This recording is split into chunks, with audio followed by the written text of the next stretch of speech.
So mga buddy, yung gagamitin natin 20 grams na micro jig. Try tayo dito. Jig muna yung gamitin natin. Baka nasa ilalim pa yung mga isda nito kasi low tide nga.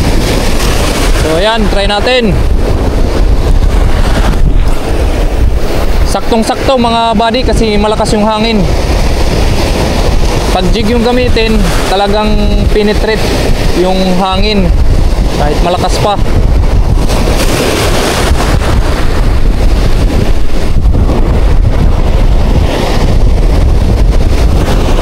Sana may kumagat.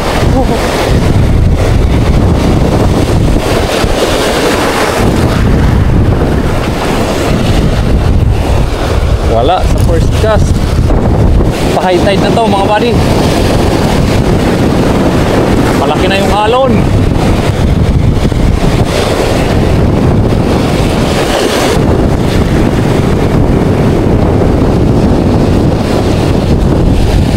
Pangalawa, wala. Dito tayo sa pangatlo.